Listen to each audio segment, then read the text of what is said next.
आइए जानते हैं आज के कुछ प्रमुख अंतर्राष्ट्रीय खबरों को। पहले एक नजर आज के हेडलाइंस पर। यूपी में ब्लैक फंगस इन्फेक्शन बढ़ा, अब तक 76 केस आए सामने। मुख्तार के करीबी समेत 2 की हत्या, एनकाउंटर में मारा गया शूटर भी।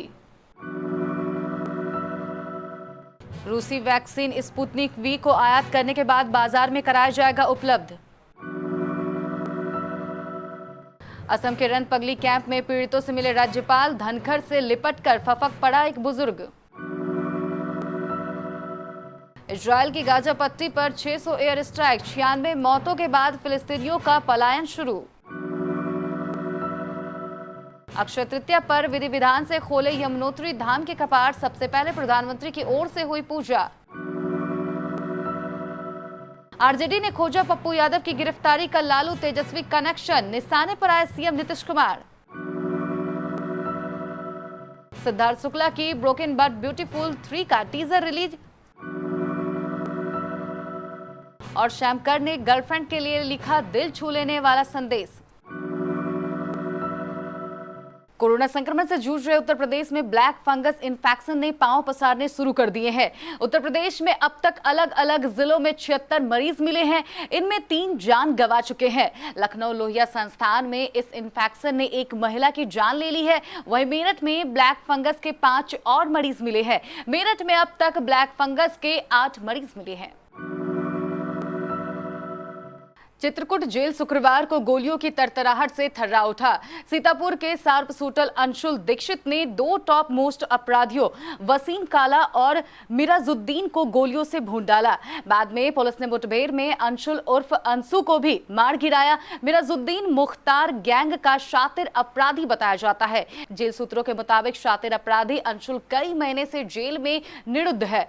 वेस्ट यूपी के गैंगस्टर वसीम काला और पूर्वांचल के मुख्तार गैंग का गुर्गे मिराजुद्दीन को भी काफी दिन पहले चित्रकूट जेल में लाया गया था। शुक्रवार सुबह अंशुल ने मौका पाकर पिस्टल से दोनों बदमाशों पर ताबड़तोड़ गोलियां चला दी।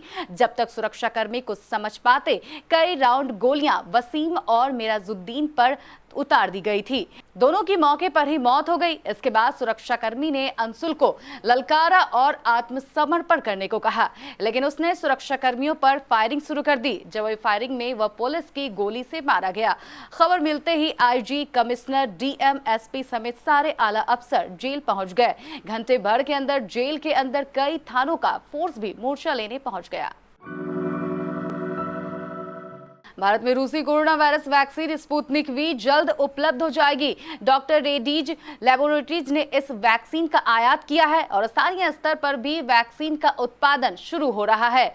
रशियन डायरेक्टर इन्वेस्टमेंट फंड के ऊपर इस वैक्सीन की मार्केटिंग का जिम्मा है। 2 डोज वाली इस वैक्सीन की भारत में कीमतों का ऐलान भी कर दिया गया है। यह भारत में उपलब्ध होने वाली कोरोना वायरस की तीसरी वैक्सीन होगी। पश्चिम बंगाल में चुनाव बाद हुई हिंसा से पीड़ित कई परिवार असम में शरण लिए हैं। इसी कड़ी में आज पश्चिम बंगाल के राज्यपाल जगदीप धनखड़ असम के अगोमारी इलाके का दौरा किया और पीड़ित परिवारों से मुलाकात कर उन्हें सांत्वना दी। इस दौरान एक बुजुर्ग उनसे लिपटकर रोने लगा। तस्वीरों में दिख रहा है कि एक बुजुर्ग राज्यपाल धनखड़ को पकड़कर रो रहा है। उसने राज्यपाल से हिंसा वाली कहानी बयां करते करते रोने लगा। हालांकि राज्यपाल ने बुजुर्ग और पीड़ित परिवार को हर संभव मदद का भरोसा दिया है। इजराइल और हमास के बीच पिछले 5 दिनों से जंग जारी है। हमास इजराइल पर अब तक 1750 रॉकेट दाग चुका है, तो बदले में इजराइल फिलिस्तीन ने कब्जे वाले गाजा पट्टी इलाके पर 600 एयर स्ट्राइक कर चुका है। इस हमले में अब तक 103 लोगों की मौत हो चुकी है, जिनमें 27 बच्चे शामिल हैं। दोनों तरफ से जारी हमलों से आम जीवन बुरी तरह प्रभावित हुआ है। इजराइल की एयर स्ट्राइक से घबराकर गाजा पट्टी इलाके के लोग घर छोड़कर सुरक्षित जगहों पर जाने लगे हैं।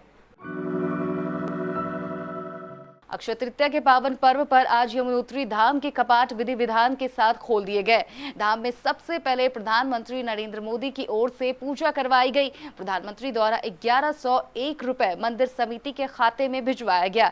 यमुनोत्री मंदिर समिति के उपाध्यक्ष राजस्वरूप उनियाल एवं सचिव सुरेश उनियाल ने बताया कि शुक्रवार सुबह 8 बजे मां यमुना की उत्सव मूर्ति को डोली यात्रा के साथ खरसाली से यमुनोत्री धाम के लिए रवाना किया गया। जन अधिकार पार्टी के राष्ट्रीय अध्यक्ष व पूर्व सांसद पप्पू यादव की गिरफ्तारी का लालू प्रसाद यादव व तेजस्वी यादव का क्या कनेक्शन है? चौंक गए तो जान लीजिए, यह कनेक्शन लालू के ही राष्ट्रीय जनता दल के एक विधायक ने खोजा है। इसी बहाने उन्होंने मुख्यमंत्री नीतीश कुमार को निशाने पर लिया है।